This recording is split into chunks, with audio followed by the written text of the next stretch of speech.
හරි එහෙනම් ඔබ හැම දිනෙකම අපි මෙහෙට සතුටින් පිළිගන්නවා. So I would like to warmly welcome all of you to our center. ඉතින් මේ බුදුදහම ගැන ජීවිතය ගැන තමන්ගේ හිත ගැන ඔයාලට මොන හරි ප්‍රශ්න තියෙනම් අහන්න ඒ එක සාකච්ඡාවක් කරමු. Now I would like to invite you. You may raise your questions if you have any questions on Buddhism or maybe the philosophy of spirituality, or it might be a question based on your own mind or of your own life experience. We can start our discussion based on the questions. You're running out of questions then. Yes. You want our questions first? I have a very basic question. Yeah. How does the concept of God play into the religion? Is Buddha God? Or how do you relate our concept, Western concept of God, to Buddhism? මට තියෙන මූලික ප්‍රශ්නයක් තමයි දේව සංකල්පය කියන එක බුදුදහමට සම්බන්ධ වෙන්නේ කොහොමද? බුදුරජාණන් වහන්සේ කියන්නේ දෙවි කෙනෙක්ද? අපේ බටහිර සංස්කෘතිය තුල තියෙන දේව සංකල්පය බුදුදහම හා සමග සම්බන්ධ වෙනවද වෙනව නම් ඒ කොහොමද? මේ බුදුහාමුදුරුවෝ කියන්නේ දෙවි කෙනෙක් නෙවෙයි. Now Buddha is not a god. බුදුහාමුදුරුවෝම කියලා තියෙනවා බුදුහාමුදුරුවෝ සිත විකසිත කරගත්ත කෙනෙක්. සිත අවබෝධයටපත් කරගත්ත කෙනෙක්. Gautam Buddha himself has told that he is a person who has enlightened his own mind. ඒක බුදුහාමුදුරුවෝ කියලා තියෙන බුදුහාමුදුරන්ට විතරක් නෙවෙයි බුදුහාමුදුරුවෝගේ පණිවිඩය අහගත්ත ශ්‍රාවකයෙක්ට උනත් හිත අවදි කරගන්න පුළුවන්. And he have said also that it is not only for Buddha himself, anybody who can follow the footstep of Buddha can reach the same enlightenment. බුදුහාමුදුරුවෝ ඇවිල්ලා අපි වගේම මිනිස්සෙක් එයාට වෙනස තමයි එයාගේ ප්‍රඥාව එයාගේ හිතේ පරාසය එය වැඩි. Now he is a human being as all of us, but the only difference would be the level of wisdom that he possessed and also the scope of understanding he had about the human mind. එතන බුදුහාමුදුරුවෝගේ පණිවිඩය අහලා තව තේරුම් ගත්ත ඒ වගේ ප්‍රඥාවන්ත මිනිස්සු ඉන්නවනේ මේ ලෝකේ.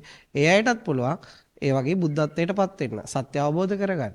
So not only Buddha, there are so many other people who has the wisdom to understand the mind, and they also can be enlightened at Gautam Buddha by understanding his own mind. දේව සංකල්පය කියන්නේ මේ වගේ දෙයක්. So the concept of God is something like this.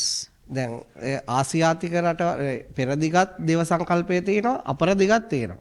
Now the concept of God is there not only in the Western world, also in the Eastern world.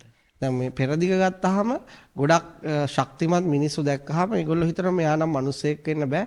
මෙයා ගොඩක් මිනිස්සුන්ට උදව් කරලා යම් කිසි සාමාන්‍ය මිනිසුන්ට හිතා ගන්න බැරි වැඩ කොටසක් කරාම පෙරදිග එයාගේ මරණයෙන් පස්සේ ආ දේව සංකල්පයට අරයි යනවා. දේවත්වයට අරයි යනවා.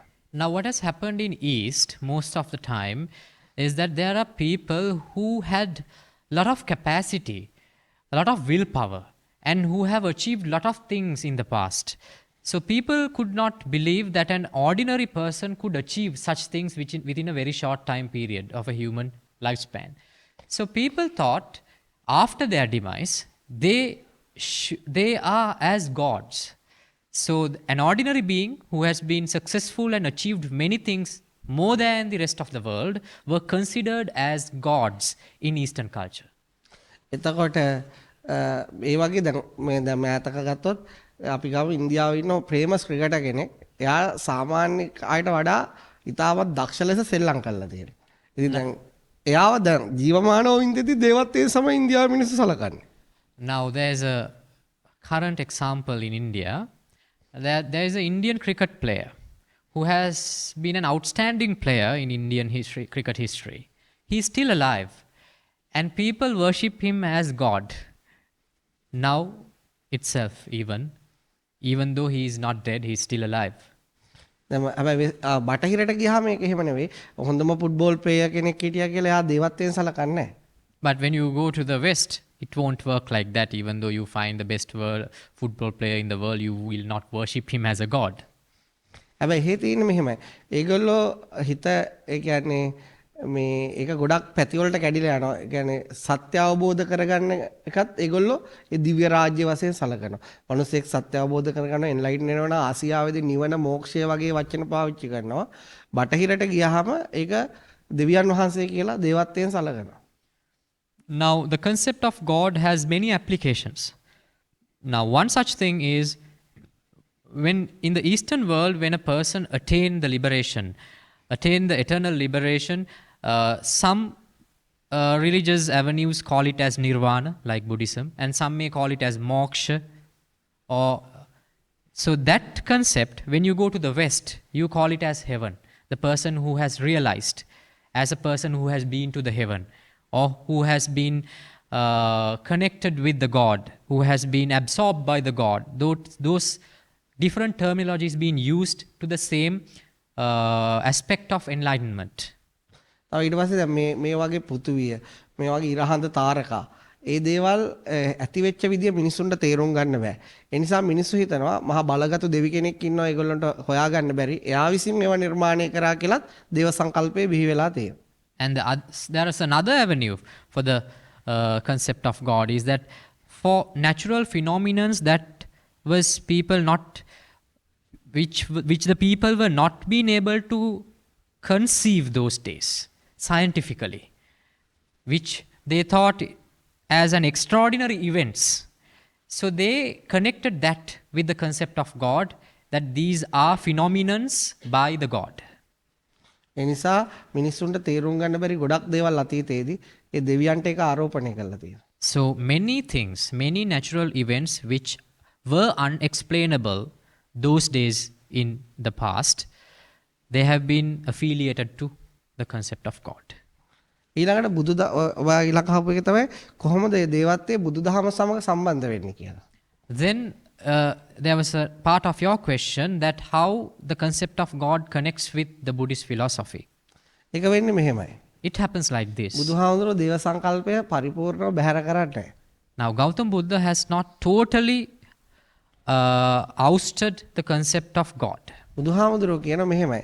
ඔබගේ හිත අවදි කරනවා නම් යම් ස්වභාවයක් එනවා.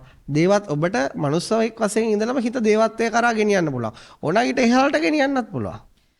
Gautam Buddha has said, when you are in the process of cleansing your mind, you can achieve a status of mind in that process where you are a human being by birth, but you will have a mindset of a God. එතකොට ඒක දැන් ඔයාට වගේ න ඔයාට කියන ඔයාට ඒ පාරක් කියන කොහොමද මනස දේවත්වයේ කරා ආරයි යන්නේ. And also he has expressed a path how to achieve that divine nature in the human mind. ඒක මෙහෙමයි. අතහැර පරිත්‍යාග කරන්න, මිනිස්සුන්ට සලකන්න, හිත සැහැල්ලු කරගන්න. ඒක තමයි දේවත්වය කියලා බුදුහාමුදුරුවෝ ආරෝපණය පෙන්වන්නේ. So he prescribed certain activities to achieve that let go of things, donate things, offer things to others, and help others, be kind. Those are the things which will make you, those are the qualities that will make you a person to a divine nature. එතකොට ඔබ තුල දෙවියෙක් නිර්මාණය වෙනවා. Then a God will be created inside you. ඒ වගේම ඔබ දේවල් අල්ලගත්තාම ඔබ දේවල් එකතු කරාම ඔබ දේවල් වලට තණ්හා වැඩි වුණාම ඔබ තුල අපාය නිර්මාණය වෙනවා. And on the other hand, if you are too much attached to materialistic world, if you are driven by desire, then you will create a hell inside you. බුදුහාමුදුරුවෝ පෙන්නනවා මේ මනසෙම එකතරා දියුණු අවස්ථාවක් තමයි සත්‍ය අවබෝධය. මනසෙම එක ස්වභාවයක් තමයි දේව සංකල්ප කියන්නේ. මනසෙම ස්වභාවයක් තමයි අපාය. ඒ වගේම මේ මනසේ විවිධ ෆ්‍රීකවන්සිස් තියෙනවා. මේ මනුස්සයෙන්ට පුළුවන් ඒක මනුස්ස ජීවිතේ සුසර කරන්න. ඔබ තීරණය කරන්න ඕන. ඔබ දෙවියෙක් වෙනවද? ඔබ පෙරේතෙක් වෙනවද කියන.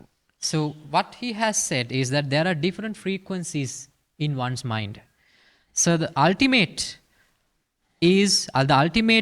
goal is, or the ultimate frequency will be the liberation, the eternal liberation. Or within that, you can either channel your frequency to a divine frequency, or either you can channel your frequency to somewhere in the hell. එතන බුදුදහම පෙන්වන්නේ අපේ මනසම ඒ ස්වභාවයන් වලට පත් වෙන හැටි, ඒවෙන් පිරිහෙන හැටි, යටට වැටෙන හැටි, උඩට වැටෙන ඒක ඇතුළුව ඒ සියල්ලෙම අයින් වෙන හැටි. So what is there in the Buddhist philosophy is that different frequencies in the human mind, and how do we fluctuate ourselves within those frequencies, how we go up and down, and also a process to liberate from these frequencies as well. I have a question. How can we humans help others who are experiencing this hell as opposed to peace inside? How can we help? මට තියෙන ගැටලුවක් තමයි මේ මනස තුලම අපාය විඳින මිනිස්සු ඉන්නවා. ඒ මිනිස්සු ඒකෙන් පීඩාවට පත් වෙනවා. ඒ මිනිස්සුන්ව කොහොමද ඒ මනසේ අපායෙන් ගලවගන්නේ? ඒක තමයි එයාට ඒක තේරුම් කරලා දීම. First thing is that to let him understand about the situation in his දැන් mind. අපි වගේ කෙනෙක් ජීවිත කාලෙම කරන්නේ අපාගත මිනිස්සු දිව්‍ය ලෝක වලට අරයි යනවා. අපාගත මිනිස්සු ඊට ඉහළට අරයි යනවා. ඒ ඉන්න මිනිස්සු එතරින් නිදහස් කරනවා. ඒකට අපි භාවිතා කරන මාධ්‍ය තමයි ඔහුට තේරෙන භාෂාවෙන් ආමන්ත්‍රණය කිරීම. Now, the entire purpose of my life, a person like me would try to do throughout my life is to liberate people or take people out of the conditions of hell, and to let them help to reach the divine nature, and also to let them help to liberate themselves from all of these things. The first thing is let him understand about his human mind.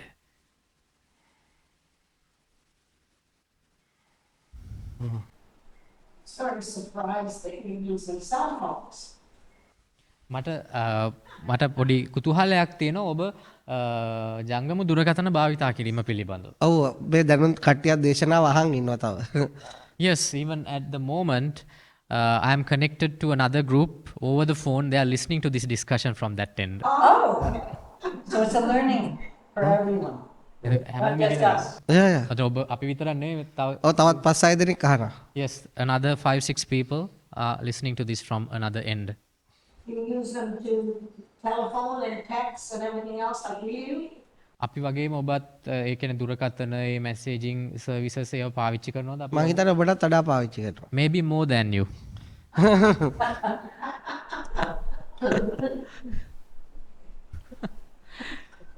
Is it? Yes, please. Yes, ma'am. To get back to the religion aspect, there are so many different religions and so many different gods that people believe in. Why is it that it's maintained that there's only one Buddha? මේ ලෝකේ විවිධ ආගම් තියෙනවා. විවිධ ආගම්වල විවිධ දෙවිවරු ඉන්නවා. විවිධ දෙවිවරු එයා විශ්වාස කරනවා. ඇයි අපි පවත්වාගෙන යන්නේ මෙතන එක බුදු කෙනෙක්යි ඉන්නේ කියලා? එක බුදු කෙනෙක් නෙවෙයි ඉන්නේ. There is not only one Buddha. බුදුහාමුදුරුවෝ හැම විටම පෙන්නනවා ඕනම කෙනෙක්ට බුදු වෙන්න පුළුවන්. Because Gautam Buddha has always shown that anyone can become Buddha. කොහොමද එහෙම වෙන්නේ? How do we do that? මනස මධ්‍යස්ත කර ගැනීම. By balancing your mind. මනස මධ්‍යස්ත කරගන්න විදිය ඔබ අත්දැකීමෙන්ම තේරුම් ගත්තාම ඔබේ මනස නිවෙන්න පටන් ගන්නවා. මනස නිවිල ඉවර වුණාම ඔබ බුදු වෙනවා. Now once you understand the way to balance your mind will start to cool down. Once your mind has totally cooled down, you become Buddha. I understand that, but still, people, I don't know whether it's worship, the Buddha whose tooth, you have the relic of his tooth, that's the central Buddha that you worship. Why isn't it that other people who've become within themselves the Buddha, why haven't they risen to the level of that original Buddha? මට ඔබ කියන එක තේරෙනවා. නමුත් අපි දකිනවා බුදුහාමුදුරුවන්ගේ දන්ත ධාතුවක් මිනිස්සු බුදුවරයෙක් විදියට සලකලා ඒකට වන්දනාමාන කරනවා. දැන් ඔබ කියනවා අනිත් අයටත් බුදු වෙන්න පුළුවන් කියලා. නමුත් අනිත් අය බුදු වුණාට ඒ ඔරිජිනල් බුදුහාමුදුරුව තත්ත්වයට ඔවුන් පත් වෙන්නේ නැත්තේ ඇයි? ඒක මෙහෙමයි. භෞතික ලෝකෙදී එක එක දේවල් වෙන්න වෙනස් න්‍යායක් ඇති. අවබෝධයට පත් වෙන විදියක් තිබුණාට භෞතික ලෝකේ සංසිද්ධි එක එක විදියට ක්‍රියාත්මක වෙන්නේ. Now, though there is one way to reach enlightenment in the spiritual path when the things in the worldly nature are decided by different phenomenons. ඒකට මම මෙහෙම කියන්න.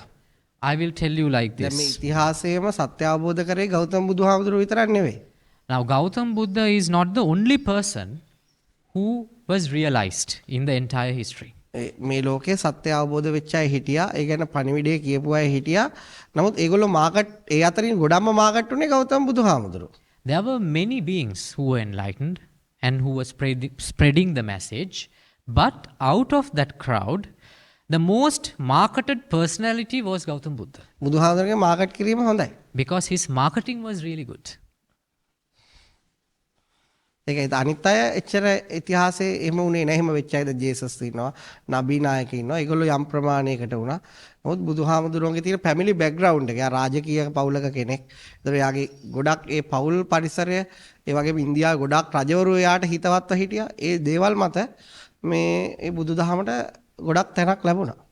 So there were many individuals who were realized. Now, even if you take Jesus, if you take Prophet Muhammad, they were in the certain stage of realization.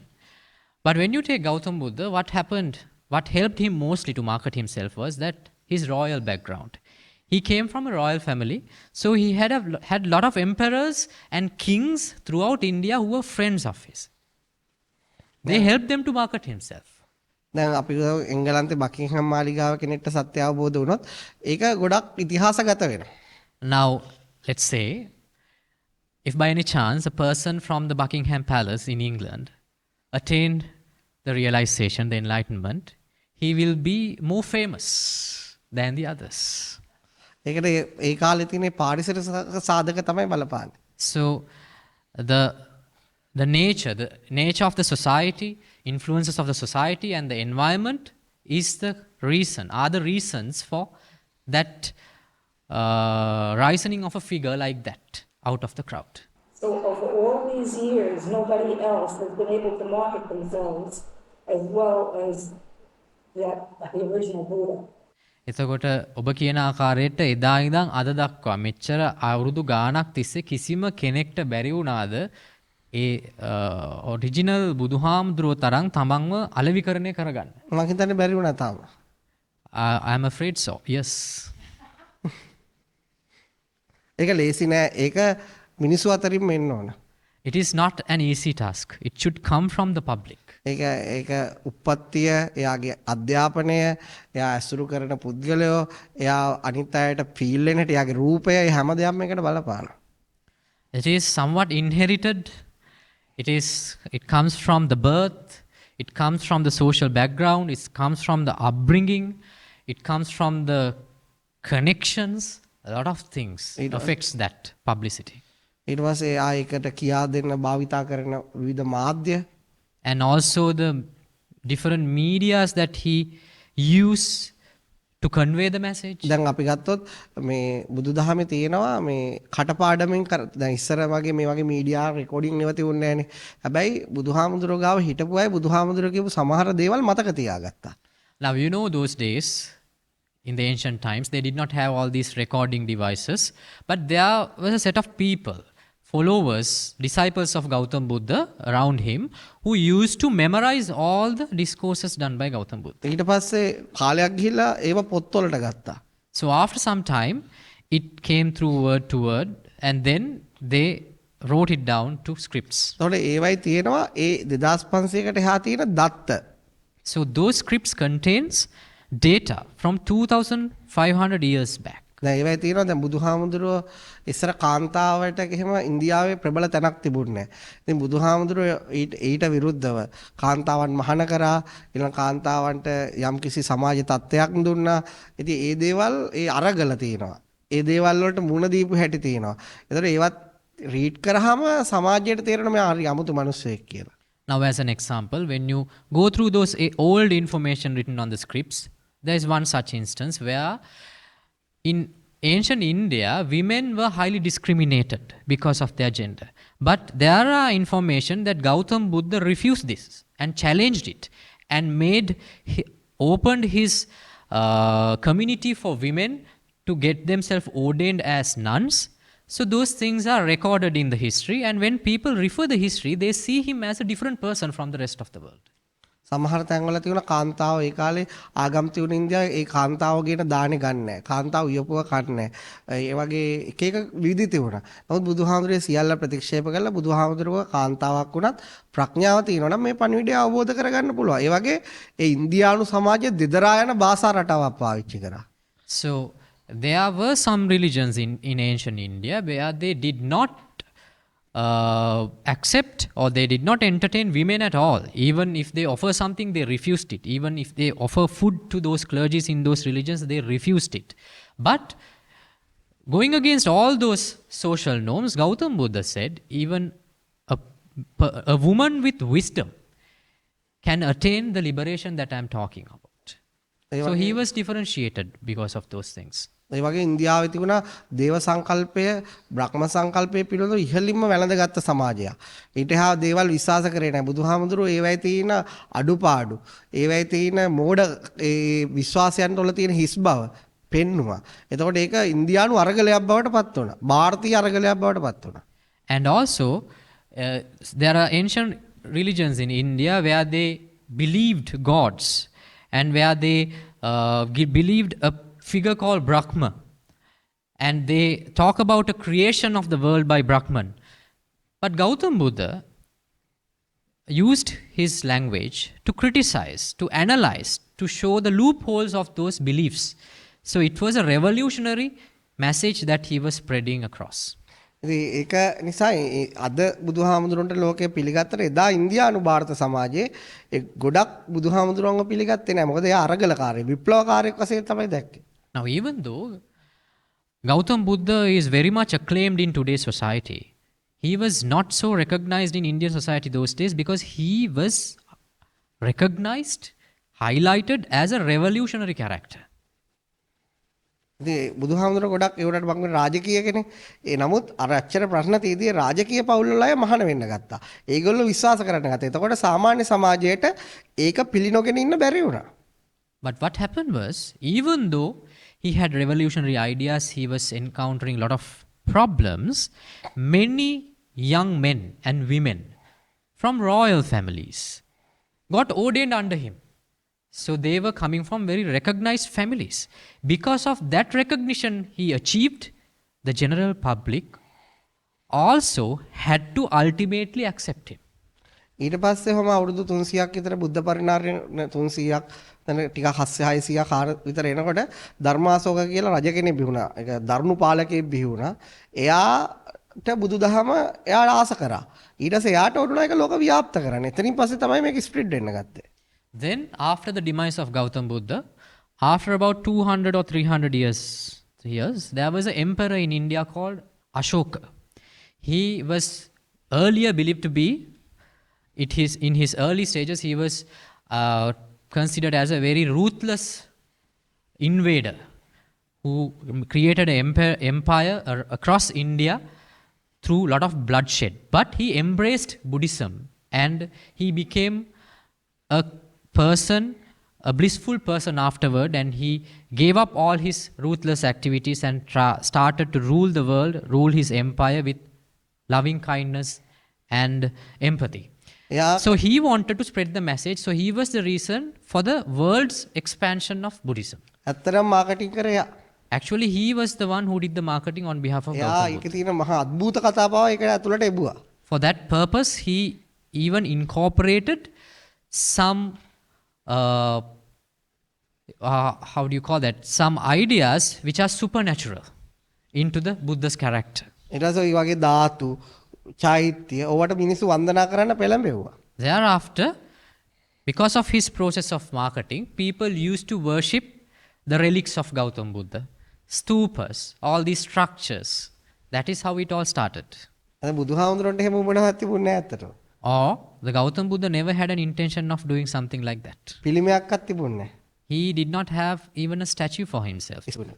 Even the creation of Buddha statues were initiated after that period. ඊට පස්සේ ඒ වගේ අර philosophy එකට අර ඒක philosophy එකක් හැමතිස්සෙම බුද්ධිමත් ප්‍රඥාවන්ත මිනිස්සු තමයි ගන්නෙ. නමුත් ඒක ඒ தත්ත්වය නැති අයට වන්දනාමාන කරන්න, අద్భుත කතා විශ්වාස කරන්න අදහන්න ඒ ඔක්කොම ඒක ඒ කාලේදී රජතුමා එකතු කරා. Because a philosophy, the essence of a philosophy will always be embraced by a people with wisdom. But for the rest of the world, they would go after those supernatural things. So he wanted to gather, to collect larger crowd to the philosophy. So the incorporation of adulteration of the philosophy with the supernatural stuff did that task. මේකද එතකොට රටවල් ධර්ම ප්‍රචාරය සඳහා ලංකාව, බුරුමය, තායිලන්තය, දැන් අද ඉන්දියාව කියලා ගත්තම අද තියෙන එක නේ පාකිස්තානය, ඇෆ්ගනිස්තානය, නේපාලය, බංගලාදේශය සියල්ලම ඒ කාලේ එයාගේ පාලනයේ තිබුණේ. So then he started few foreign missions to India, to Thailand, and also the ancient, the other corners of ancient India now, even though there are separate countries like Pakistan, Bangladesh, Nepal today, all those kingdoms, all those countries were part of the ancient India. So he did foreign missions to those corners of the Indian Empire. අදටත් තාමත් ලංකාවේ වුණත් ගොඩක් India ලෝකේ කොහේ වුණත් philosophy එක දන්න අය ටික දෙනා ඉන්නේ. නමුත් එතනින් ගියාට පස්සේ අර දේවල් විශ්වාස කරන ජනතාව වැඩි. So even today, even if you take the Sri Lankan community, who knows the philosophy of Buddhism is just a handful. The people who are going after those supernatural stuff, they are the majority. ඒකයි ඒක ලොකුවට පේන්නේ. That is why you see it as a very widespread religion. The changing times and women's rights and everything, do you see in the future women becoming monks? කාන්තාවන් අතර තිබුණ දැන් මේ විදිහට වෙනස් වෙලා යද්දී ඔබ දකින්නවාද ඉදිරියේදී භික්ෂුණීන් කාන්තාවන් භික්ෂුණීන් බවට පත් වෙයි කියලා? ඔව් තාම ඒක සිද්ධ වෙනවා. It is still happening. It is happening. Even today, yes. There are women monks? Yes. ලෝකේ ඉන්නවා එහෙම ගොඩක් මහානච්ච. There are nuns here all around the world. Nuns, but they're not considered monks? They are the female monks. ජපානය, චීනය, කොරියාව, ඉන්දියාව සමහර තැන්, ටිබෙටය, ලංකාවේ ඉන්නවා ගොඩක්. It is you may find them all around the world: Japan, India, China, Tibet, Thailand. In essence, I'm trying to boil this down to the very essence. Buddha and enlightenment, I would term it as good. The simpler, simplistic term, but good. We also have tremendous evil in the world. We have the Holocaust. We have terrorism today. How can you, by talking to someone to try to enlighten them, change such evil that is around us? මට මම මේක සාරාංශ කරොත් බුද්ධ කියන්නේ හොඳ කියන පැත්තට ගත්තොත් එතකොට මේ ලෝකේ පුරාම නරක පැතිරිලා තියෙනවා. ජාතිවාදය, වර්ගවාදය, යුද්ධ හැම තැනම. කොහොමද ඒ වගේ නරකට පෙළඹුණු කෙනෙක් මේ සාකච්ඡාවෙන් අපි හොඳ පැත්තට ගන්නෙ? බුද්ධ කියන්නේ හොඳ පැත්ත නෙවෙයි. Buddha is not the good. බුද්ධ කියන්නේ නරක පැත්තක් නෙවෙයි. Buddha is neither the bad. ඒ හොඳ නරක කියන දෙකෙන්ම හොඳටම අවබෝධ කරගත්තාම ඒකෙන් මනස හොඳ නරක දෙකෙන්ම තව කිව්වොත් නිදහස් වුණාම තීන ස්වභාවයට තමයි බුද්ධ කියන්නේ. Once you totally understand the good nature and the bad nature of one's mind, you know, in other words, once you liberate yourself from both good and bad, that nature we call as Buddha. දැන් හොඳ නරක කියන්නේ හැමදාම ලෝකේ සාපේක්ෂයි. Because good and bad is always relative in this world. දැන් අද හොඳ කෙනෙක් හෙට එයාගේ ඇතුලේ තියෙන්න පුළුවන් සංගවිච්ච නරක. Because even if you claim a person as a good person today, he maybe have hidden bad characteristics inside him. ඒක ඕන වෙලාවක මතුවෙන්න පුළුවන්. So those hidden characteristics can come up to the surface at any time. ඒව සංස්කෘතිකයි. Those things are cultural. එතකොට ඒක බෙදීමක් පවතින්නේ සමාජය විසින් තමයි ඒක බෙදාගෙන තියෙන්නේ. It is a division imposed by the society. සමහර සමාජයක හොඳයි කියන එක තව සමාජයක නරක වෙන්න පුළුවන්. Now, one particular good identified in a particular society may be a bad in another society. ඒතර බුද්ධ කාට හරි සත්‍ය අවබෝධ කරගන්න ඕන නම් හොඳට ඇලෙන එකත් තමන් නරකයි කියලා හිතන එකට ගැටෙන එකන තමන්ගේ මනස ගලව ගන්න ඕන. Now, if somebody want to realize, he should liberate himself from the attachment towards the good and also from the repulsion of himself claiming that he is bad. දැන් මම මේ ලෝකේ හොඳ තැනක් හොඳ දේවල් වලට මුල් තැන දෙනවා ඒක බුදුහාමුදුරුවෝගේ කාර්යය නෙවෙයි සමාජයක් වශයෙන් ඒකට පොඩි කාලේ ඉඳලා ඒ ළමයි පොළඹවන්න ඕන. Now, if we want to give priority to the good in the society, it is not a task of a Buddha. It is a task of the society at large, where we have to raise our children, we have to start with the younger generation to make them better person. දැන් ඉස්සර අපි ගතොත් දෙවෙනි ලෝක යුද්ධය තිබුණා. එතකොට මිනිස්සු හැම රටක්ම මේ යුද්ධ වලට ඇවිලුණා. Now, there was a Second World War time, and people, all basically the countries, were engaged in a gigantic war across the world. හැබැයි ඊට පස්සේ ලෝකයේ යම් සංවිධාන බිහි වෙලා මනුෂ්‍යත්වය, මානුෂීය ගුණධර්ම, මානව හිමිකම් ගැන කතා වෙලා දැන් අද ඒ තිවිච්ච ගොඩක් රටවල් වල මේ මානව හිමිකම්, මානුෂ්‍යත්වය ඒ දේවල් ඉස්මතු කරන්න ගත්තා. ඒතකොට දැන් උනත් යුද්ධ පවතිනවා. නමුත් ඒ ගොඩක් මිනිස්සු එකට අකමැති. මොකද හේතුව මානව දයාව, මානව කරුණාව, මනුෂ්‍යත්වය ඒව ඉස්මතු කරලා තියෙන පුංචි කාලේ ඉඳලම. But afterward, there were a lot of initiatives through different world organizations to promote human rights, promote world peace. Now what has happened? They have inculcated those good qualities about protecting rights, safeguarding peace in the society from the very young population. And people, now the countries, most of those countries who were subjected to the Second World War have developed those good characteristics inside them. They are now they are like the promoters of human rights in the world. ඒක ඊට නීතිය මගින් ආරක්ෂා කරලා තියෙනවා. And on the other hand, there is a protection given by the law and order. ඉතින් ඒ කොච්චර තිබුණත් නරකත් ඒ ඇතුලේ එහෙමම ඇතුලේ නිද්‍රාගතව පවතිනවා. But even though all those things, protective nets are there, the bad is also like a hidden giant sleeping underneath. ඒක සමහර කාලෙක ඒව මතු වෙනවා. සමහර කාලට අර පැත්ත මතු වෙනවා. ඒක ඒ සමාජයේ ඒකට දෙන තැන අනුව තමයි. So, depending on the circumstances, one side might pop up. Sometimes the good, sometimes the bad. It depends on the value that particular society would give to the particular nature. බුද්ධත්වයේ කියන්නේ ඒ තමන් තුළ තියෙන හොඳ නරක දෙකම හොඳට තේරුම් අරගෙන ඒ දෙකේම මනස ගලව ගන්න.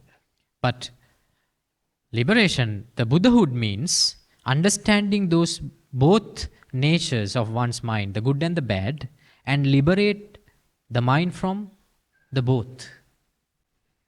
ඔබට මොකද හිතෙන්නේ ඒ උත්තරේ ගැන? Now, what do you think of my answer for your question? I understand.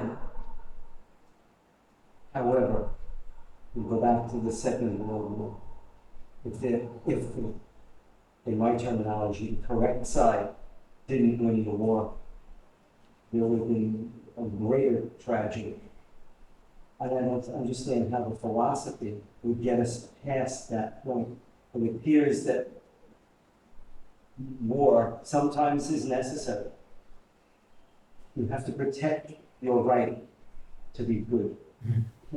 Which it sounds weird, but you do need to sometimes fight for the good. මට ඔබ කියන එක වැටහෙනවා. නමුත් මට තියෙන දැක්මක් තමයි දැන් අපි කල්පනා කරොත් දෙවන ලෝක යුද්ධය ගැන. ඒ දෙවන ලෝක යුද්ධයේදී අපේ අවාසනාවකට හෝ වැරදි පාර්ශවයේ යුද්ධය ජයග්‍රහණය කරා නම් මේ ලෝකය අද පවතින්නේ විශාල විනාශකාරී ස්වභාවයක. ඒ වගේ තත්වයකදී ඔබේ ඔය දර්ශනය කොහොමද පවතින්නේ? මම හිතනවා ඒ ඇත්තටම ඒ හරි නිවැරදි පැත්ත ජයග්‍රහණය කිරීම සඳහා අපිට යුද්ධය කියන එක අවශ්‍යයි කියලා. ඔව් හරි මෙහෙමයි. ඒකට මම මෙහෙම උත්තරයක් දෙන්න. I will answer a question in this way. ලෝකේ කාලයකට අධර්මයේ බලවත් වෙනවා. Time to time, the bad will start to be empowered in the world. හැබැයි ඒ ලෝකෙම අයිත් ධර්මය මතු වෙනවා. But in the same world, the good will rise up again. ඒක මේ දෙවනි ලෝක යුද්ධ විතරක් නෙවෙයි ඊට එහා ඉතිහාසයට ගියත් එහෙම තමයි වෙලා තියෙන්නේ.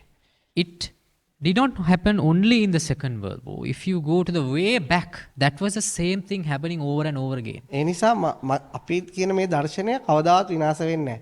මොකද මම දන්න රහසක් තමයි අධර්මය ආවට වැඩි කල් පවතින්න බෑ. ධර්මය ඒ අස්සෙන් එනවා කොහොම හරි උඩට. So the philosophy will never be destroyed in this world because there is a secret that I know. Even though the bad was empowered or bad becomes the ruler, the good will definitely rise. මොකද ඉතිහාසය හොඳට අධ්‍යයනය කරලා බැලුවහම පේනවා අධර්මය පලාගෙන කොයි හැම තැනම ධර්මය විවිධ ස්වරූප වලින් මතුවලා තියෙනවා. Because if you read the history, if you do a research on the history, you will always see there is always the good has overcome the bad. ඒක nature එකේ මේ හුළඟ හමනවා ඉර පායනවා වගේම සිද්ධ වෙනවා. It is a natural phenomenon as like the wind blows, the sun rises. And the problem is that in that overcoming the bad, there have been so many millions and millions and millions of people who have been exterminated to this day that to have to wait for it seems very difficult. මට තියෙන ගැටලුව තමයි ඒ ඔබ කියන ආකාරයට නරක පරාජය කිරීම සඳහා හොඳ විසින් නරක පරාජය කිරීම සඳහා මිලියන ගණනක් මිනිස්සු නිරපරාධේ තමන්ගේ ජීවිතය විනාශ වෙනවා. ජීවිතය නිරපරාධේ නැති වෙලා යනවා. එය ඇත්තටම බලන් ඉන්න හරිම අමාරුයි. ඔව් ඒක බලන් ඉන්න අමාරුයි. නමුත් එහෙම වෙනවා. Yes, it will be very difficult to look at it, but it will happen. දැන් අපිට සමහර දේවල් අපි කැමති වුණත් අකමැති වුණත් සිද්ධ වෙන විදියක් තියෙනවා. Because there are things in this world, even though we like it or not, that is the way it is going to happen. ඉතින් ඒක නිසා අපි කැමති වෙන විදිය නොවුනොත් අපි හැමතිස්සෙම අපහසුතාවයටපත් වෙනවා. Now, when the things goes against our likings, we will always upset from inside. ඒක තමන් අකමැති විදිය ඕනම දෙයක් සිද්ධ වෙද්දී තමන්ට එහෙම වෙනවා. Now, it will happen not only there, in every instance, if something goes against your wish, you will be upset. ඉතින් ඒකට මගේ ක්‍රමය නම් මේකයි. මම ඒකට අප්සෙට් වෙන්නේ නැහැ. ඒ පවතින ස්වභාවය රීඩ් කරගන්නවා, තේරුම් ගන්නවා. Now, my approach to such instances like this, I won't get upset with whatever is happening. I will read what is happening. I will do a research on what is happening. මොකද මම අසතුටු වුණා කියලා ඒ දේ සිද්ධ නොවි පවතින්නේ. Because even though I am upset from inside, I cannot stop what is happening. හැබැයි යම් දෙයක් මම අසතුටු වෙන නිසා සිද්ධ නොවෙනවා නම් අනේ වෙලාවට මම අසතුටු වෙනවා. But if something is,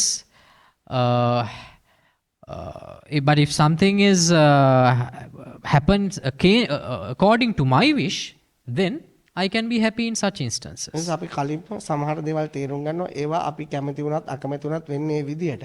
එතකොට අපි ඒක තේරුම් අරගෙන අපි ඒ දේ පිළිබඳව මධ්‍යස්ථ වෙනවා. Because beforehand we have realized that even though we like it or not, there are certain things which will happen according to that way. So because of that understanding that we have, we will maintain the balance in our mind without disrupting ourselves.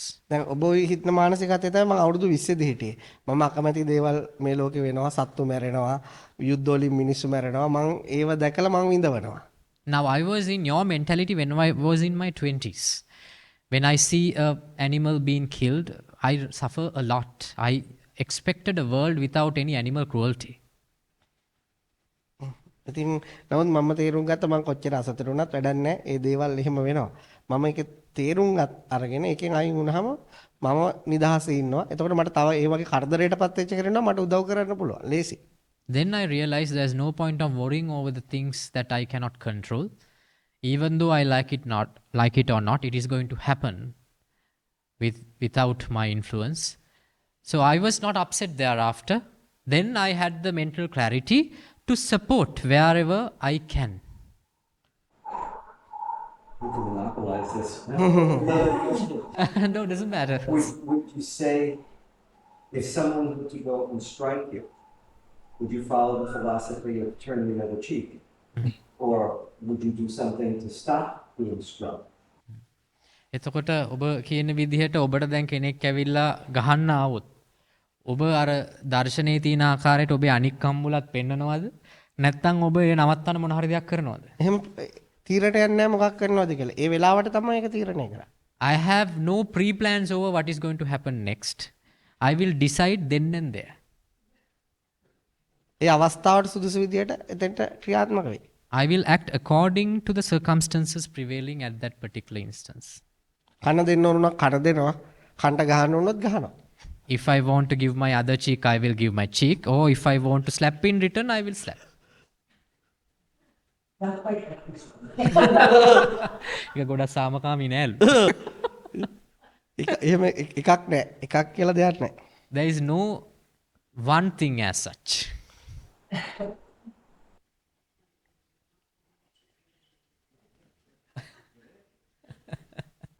Do you think it's possible to find ways to try to influence others to a more peaceful way? The world is in a mess right now, so it hurts me. I don't have the knowledge, the words, enough influence, enough money to really make a difference. So is in my mind thinking this peaceful way sufficient to help other people think this way and maybe bring more good than bad? ඔබ හිතනවාද මේ ලෝකෙ මොකක් හරි විදිහක් ඇති කියලා මේ මිනිස්සු තුළ සාමය කියන එක ප්‍රවර්ධනය කරන්න මම ඒක කියන්නේ ඇයි මේ ලෝකෙ මේ වෙලාවේ තාමත් අසහනකාරී තත්වයක පවතින්නේ. ඒ නිසා මමත් ගොඩක් අසහනයට පත් වෙලා ඉන්නේ. නමුත් එහෙම මම අසහනයට පත් වුණා කියලා මට ඒ මිනිස්සු වෙනුවෙන් යමක් කරන්න මට වත්කමකුත් නැහැ, මට හැකියාවකුත් නැහැ, එම බලයකුත් මට නැහැ. එතකොට මොකක් හරි විදිහක් නැද්ද අපිට ඒ වගේ තත්වයකදී මේ සාමය කියන එක ප්‍රවර්ධනය කරලා මිනිස්සුන් ඔසවා තබන්න හොඳ පැත්තට යමක් කරන්න? අපිට ගොඩක් දෙයක් කරන්න පුළුවන්. We can do a lot. ඒක තමයි අපිට හඬක් නගන්න පුළුවන්. First thing is that we can raise our voice. දෙවෙනි එක තමයි අපි අපේ හිත වැටෙන්න දෙන්න හොඳ නැහැ. ඒ කියන්නේ අපි ඒකත් එක්ක අපි මේ ප්‍රශ්නේ නිසා අපි ඔළුව අවුල් කරගන්න හොඳ නැහැ. අපි ඉස්සෙල්ලම නිවෙන්න ඕනේ. ඒක ලොකු ශක්තියක් මුළු විශ්වයටම. And the most important thing is that we should not let ourselves down because of the things happening around us. And because we should develop the quality, the strength in the mind to withstand those pressures from outside, because that will give and provide a good vibe to the entire universe. ඒක අනිත් මම කියන්නේ දැන් ඔයාලා දෙන්නගෙම ගත්තොත් හොඳයි අදහස. ශ්‍රේෂ්ඨයි. ලෝකෙට සාමය, සමගිය, ඒ යුද්ධ නැති ලොවක් ඒක ඇත්තටම ලස්සන අදහස් ඒවා. Because now I see from the questions that both of you have good ideas. You want to promote world peace. You are expecting a world without war. Those ideas are very colorful, very fascinating. ඒ වගේම ඒවා හරිම මේ මානුෂීයයි. ඒවා හරිම හැඟීම්බරයි. Those goals are very humane and so emotional. ඒවා ඒ වගේම ඒවා අහන ඕනම කෙනෙක්ට ආදරණීය බවක් දැනෙනවා. Anybody who would listen to such ideologies will have a feeling like loving towards everything. නමුත් එක දෙයක් තමයි ඒක කවදාවත් හීන ලෝකයක් විතර ඒක කවදාවත් මහ පොළොවේ යථාර්ථයක් වෙන්නේ නැහැ හැමදාමත්. But you have to understand one thing. Those expectations are dreams. It won't be a reality in this world forever. සමහර කාල විතරක් අවුරුදු ගණනාවක් යුද්ධ නැතුව පෘථිවිය තියේ. නමුත් අයිත් යුද්ධයක් පටන් ගන්නවා. Why do I say like that? Because for a certain period you will find a peaceful world without wars. But it will change into a war situation. ඒක මොකද ඔබ හිතන විදියට පහදිලිවම අනිත් පැත්ත හිතන අය ඉන්න නිසා. Because there are people who thinks totally opposite as you. ඒගොල්ලන්ට යුද්ධ ඕන. ඒගොල්ලන්ට ලේ දකින්න ඕන. ඒගොල්ලන්ට පලි ගන්න ඕන. ඔබ හිතන විදිය අය විතරක් නම් මේ පෘථිවියේ ඉන්නේ ඕන ලේසි. ඒ නිසා නමුත් ඔබ හිතන විදිය අය අඩුයි, අර හිතන විදිය අය වැඩි. ඒ නිසා ඕන වෙලාවක ගිනි ගන්න පුළුවන්. Because they love to see blood. They want to see a war. They want to see the rage. But if there is only people in your mentality who needs only the peace and the kindness, you will find a world with peace. But there is another set of people who expect the war and the blood. They need the war. ඔබ හිතන විදිහයි හිටියනම් ආයුධ බිහි වෙන්නේ නැහැ. මෙච්චර දැන් ලෝකේ ආයුධ තියෙනවා එකපාර මේ පෘථිවිය වුණත් විනාශ කරලා දාන්න පුළුවන්.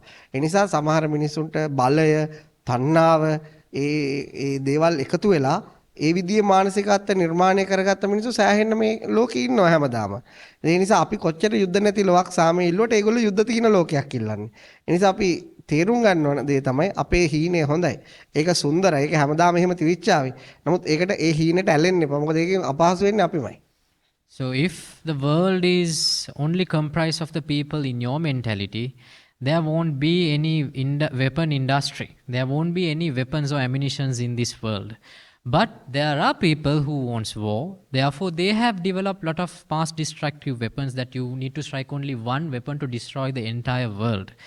So what my suggestion is that do not get attached to your own ideologies, because you will suffer by not seeing your dreams come true. ඒකෙන් දූෂණය වෙන්නේ ඔබේ හිතමයි.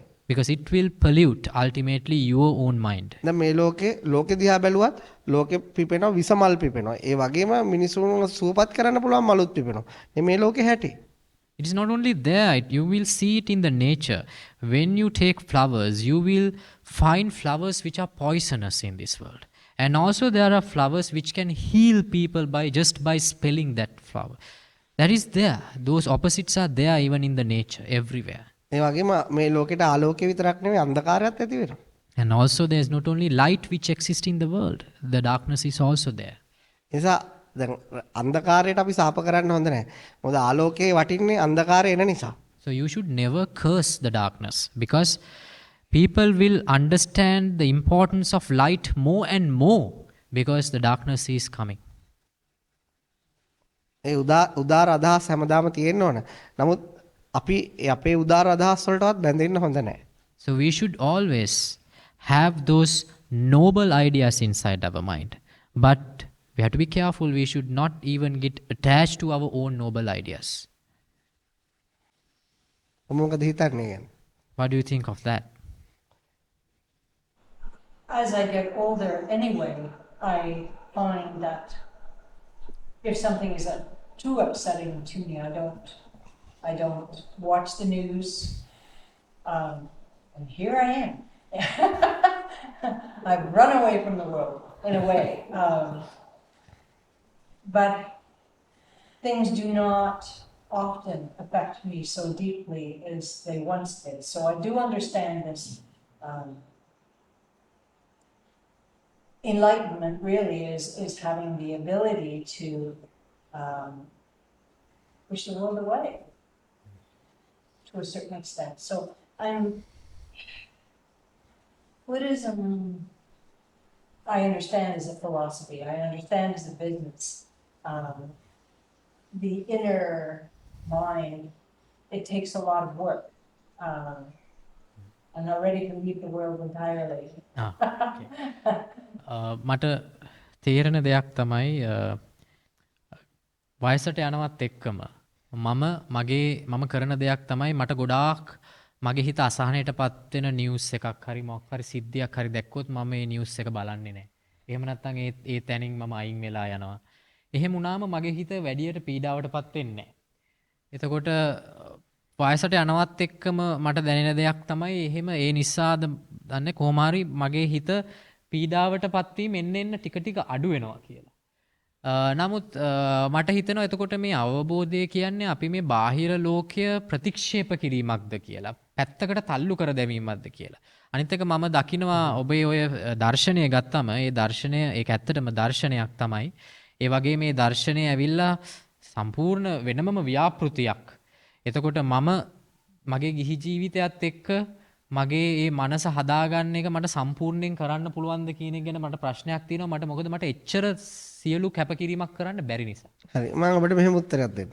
I will give you an answer like this. ඔබගේ තේරුම් ගැනීම හොඳයි. Your understanding about yourself is good.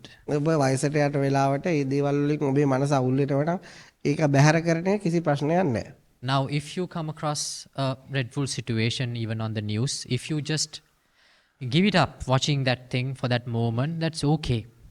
හැබැයි ඔබ ඊළඟට හිතපු එකත් හරියටම හරි. ඔබ එතකොට ඒක නිකන් ලෝකයෙන් අයින් වීමක් තමයි.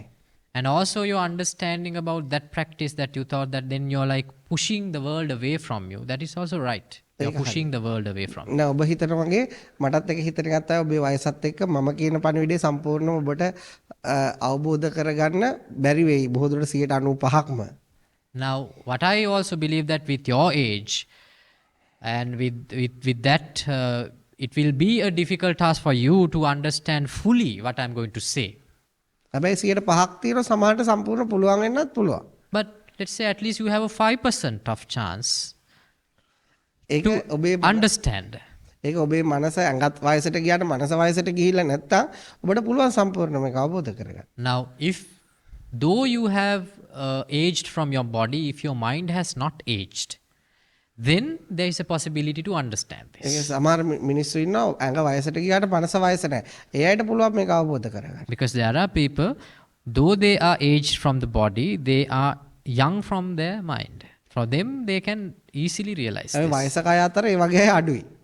But you will rarely find people like that. ඉතින් ඔබ මන් දන්නේ ඒ අතර උනම් අනිවාර්යයෙන් ඒක පුළුවන්. ඒක මහ ලොකු දෙයක් නැහැ. ඊළඟ දේ තමයි මේ දර්ශනය තේරුම් ගත්තාම මොන දේවල් බලාගෙන හිටියත් ඔබේ මනස කැළඹෙන්නේ. And but this is understanding of the message is not a very difficult task, because once you understand it, whatever happens around you, your mind will be at a peace. ඒක නිසා මම කියන්නේ ඔබට ලොකු කාලයක් මේකට අවශ්‍ය නැහැ. මාසෙකට විනාඩි 10ක් 20ක් මේ පණිවිඩය අහන්න. තාම මේක කිසිම දෙයක් කියලා දුන්නේ නැහැ මනස තේරුම් ගන්න විදිය.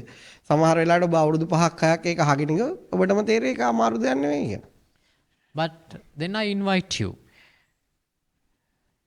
if you can listen at least like 10 or 20 minutes in a month to this message about the human mind, when time goes on, you will definitely experience that your mind is reaching that bliss from within.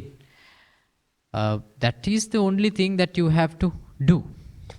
මේක ලොකු දෙයක් නෑ තේරුම් ගන්න. ඔබේ මනස නිර්මාණ කරන විදිය, ඒවට බැඳෙන හැටි, ඒවෙන් ගැලවෙන හැටි තේරුම් ගත්තම ප්‍රශ්නේ ඉවරයි. Because there is no such difficult thing to understand. If you can realize how your mind is creating ideas and how your mind is get attached to its own created ideas, then you will definitely realize how to liberate. හරි. ඉතින් ඔයගොල්ලෝ හැම කෙනාම හැමෝම කතා කරන්න ලැබීම සතුටක්. I'm so happy and overwhelmed that we had this discussion with you today. ඉතින් දැන් ඔයාලා ওই වයසට ගිහිල්ලත් හොඳ අදහස් තියෙන එක ගොඩාක් වටිනවා. Because even at this stage of your life, you have very noble ideas inside you. හැබැයි ඒක තියෙන පොඩිම ගැටලුව තමයි ඒ අයිඩියාස් වෙන්නේ නැති නිසා ඔබට යම්කිසි දැනෙන මානසික පීඩාව. But the only problem that you encounter is that since your noble expectations are not coming true in the real world, the suffering that you have from your own mind. මටත් ඇත්තටම මගේ අවුරුදු 20ක් විතර වෙනකන් එහෙම තමයි මමත් හිටියේ. Now even I have to say that even in my 20s, I was also in the same condition.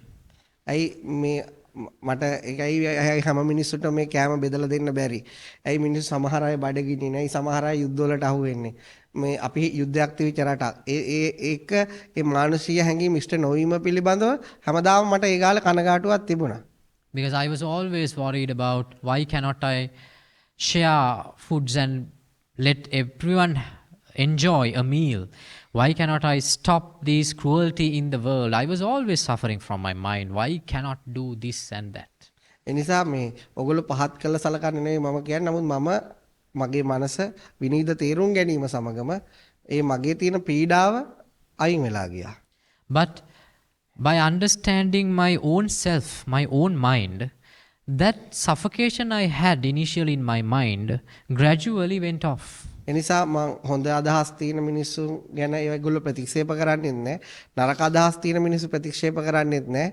එතකොට අපි කරන්නේ හැමතිස්සෙම මේ හැම කෙනෙක්ටම එයාගේ හිත තේරුම් ගන්න පුළුවන් කෙනාට තේරුම් ගන්න උදව් කරන එක. Now, therefore, now I do not reject people with noble ideas, neither do I reject people with bad ideas. I help both of them to cleanse their mind.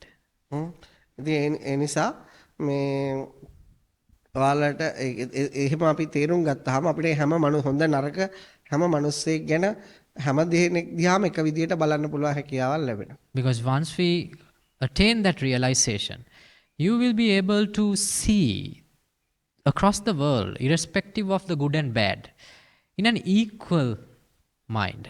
ඒ වගේම මේ ලෝකයේ සිදුවෙන ඉදිරියට ගමන් කරන හැටි මේකේ තියෙන රිද්මය අපි තේරුම් ගත්තාම ඒ කිසිම දෙයක් ඇයි එහෙම උනේ කියලා අහන්න හිතෙන්නේ නැහැ. And when you realize the natural rhythm of the world, what is happening, encountering over the time, if you read the rhythm of the world, you will never question any occurrence in the world. Why did it happen that way? එනමුත් අපි වගේ හොඳ අදහස් වලට ඒ මානුෂිකත්වයට ඒ වෙනුවෙන් ඊට පොළඹවන සමාජය අපිට පුළුවන් හැම වචනයක්ම භාවිතා කරන්න. But we will use our every single word to promote those noble ideas in the community, to promote those good qualities in the community. ඒක උනා හෝ නැතා ඒක අපිට ප්‍රශ්නයක් නැහැ. But whether we are successful or not in that endeavor, it had never become a problem to myself. අපි හොඳ බීජ විසි කරනවා. We are just throwing good seeds. ඒක කැමති කෙනෙක්ට පැල කරගන්න පුළුවන්. Anyone who prefer can grow it in themselves. ඒ නිසා අපි ඔයාලා හැම කෙනෙක්ටම ආශිර්වාද කරන ඕගොල්ලෝගේ ජීවිතේ ලස්සන වෙන්න සතුටටපත් වෙන්න කියලා අපි ආශිර්වාද කරනවා. So finally I would like to bless you all that you will have a blissful future ahead and you will live a happy life ahead. Did you have a question? Yeah. We came here because we wanted to learn about Buddhism. Yeah. Why isn't there, or is there, a movement for you to go out into communities all over the world and teach people Buddhism? අපි දැන් මේ ස්ථානයට ආව බුදුදහම පිළිබඳ ඉගෙන ගන්න. ඔබට ඇයි ක්‍රියාදාමයක් නැත්තේ එළියට ගිහිල්ලා ලෝකේ පුරාම මේ පණිවිඩය බෙදලා දෙන්න. ඔබ හිතන්නේ මම රටවල් කීයකට ගිහිල්ලා ඇති කියලා? What do you think how many countries I have traveled so far? මම කැනඩාවට විතරක් 3 පාරක් ගිහිල්ලා තියෙනවා. I have been to Canada thrice. On a larger scale, I know. මේ පණිවිඩය කියලා දෙන්න. Now, the purpose of all my visit was to spread this message. දැන් අද උදේ 10ට සාකච්ඡාවක් කරා. Now, I had a discussion here at this center at 10 o'clock in the morning. එතකොට හවස 2ට ලෝකේ රටවල් වල ඉන්න අයත් එක්ක සාකච්ඡාවක් කරා. At 2 o'clock, I did a Zoom session with people across the world. එතකොට දැන් ඔබත් එක්ක. Now, with you. දැන් ඔබ ගිය ගමන් UK කට්ටියක් එක්ක තියෙනවා පැය 2ක විතර එකක්.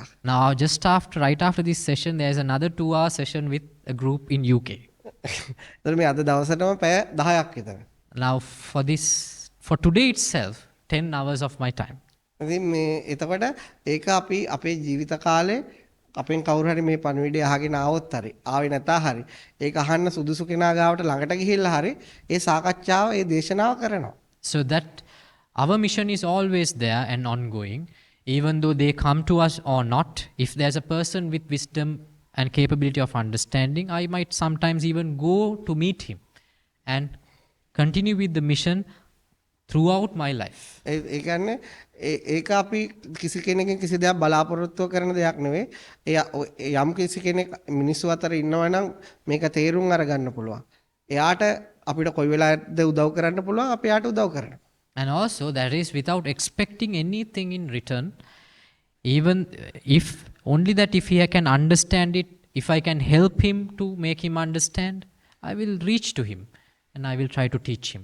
දැන් මේ වෙනකොට ලක්ෂ ගාණක් මිනිස්සුත් එක්ක සාකච්ඡා කරලා තියෙනවා. Maybe up to now I have had discussions like this with more than 100,000 people.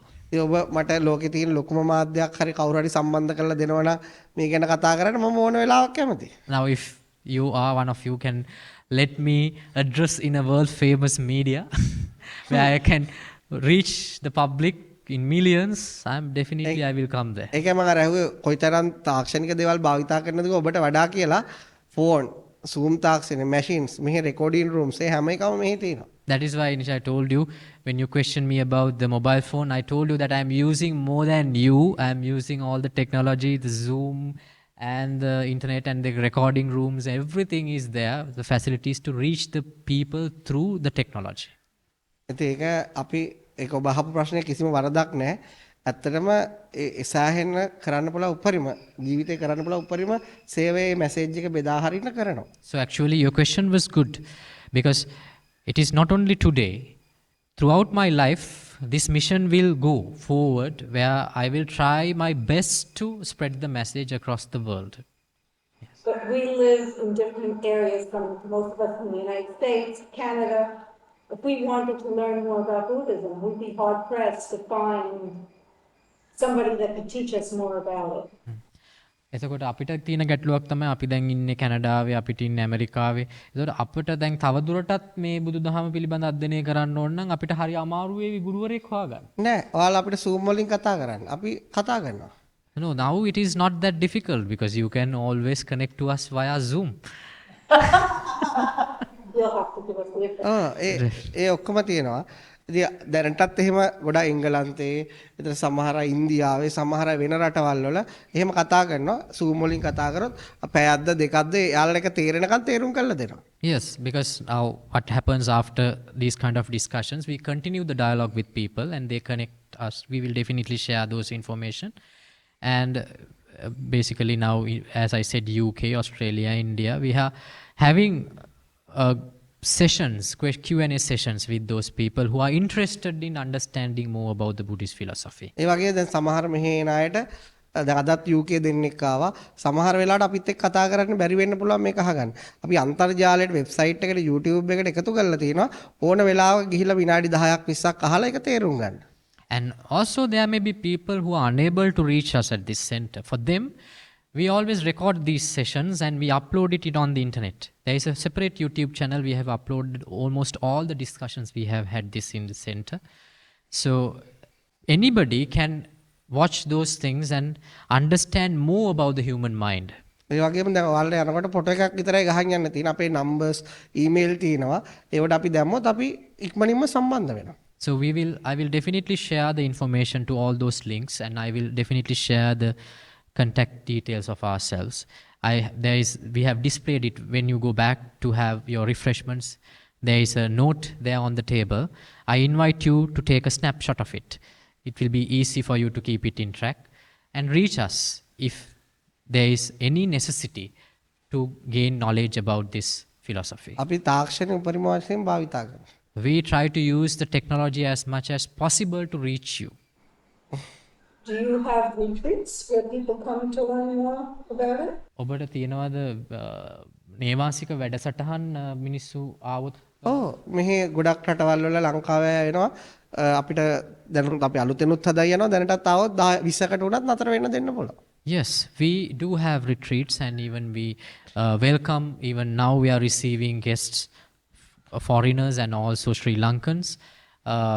With the capacity we have about 20 left to accommodate them with all the facilities at this center.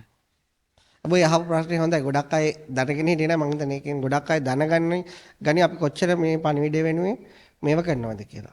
It's good that you raised your concerns, because I had the opportunity to inform the world that the capacity that I have and to entertain people, and also how much effort that we put to spread the message. ඒ වගේම මේක අහලා ගොඩක් අය අපිට පරිත්‍යාග කරනවා.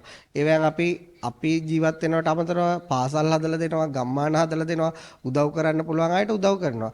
අපි ලැබෙන කිසිම දෙයක් එකතු කරලා ගොඩ ගහලා කවුරුවත්ම නැහැ මෙහි ඉන්න. And also I have to inform you that every service provided here is always free of charge to anybody. And we raise funds by way of all the products that we make here.